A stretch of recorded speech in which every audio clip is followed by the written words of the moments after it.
नमस्कार. महाराष्ट्रामध्ये नुकत्याच पार पडलेल्या विधानसभेच्या निवडणुकांमध्ये महायुती सरकारला मोठ्या प्रमाणामध्ये यश मिळाले.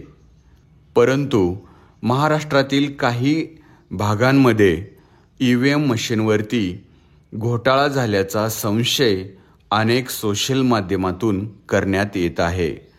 त्यातच सोलापूर जिल्ह्यातील माळशिरस तालुक्यातील मार्कडवाडी या गावाने तर स्वतंत्र बॅलेट पेपरवर मतदान घेण्यात यावे अशी विनंती थेट तहसीलदारांनाच करण्यात आली.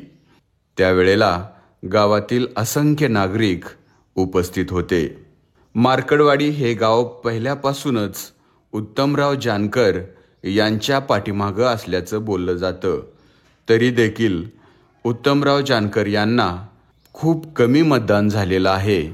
त्यामुळेच त्या लोकांच्या मनामध्ये शंका निर्माण झाली आणि आपल्या गावाचं मतदान पुन्हा एकदा EVMवर न घेता बॅलेट पेपरवर घेण्यात यावे अशी विनंती तहसीलदार यांना करण्यात आली.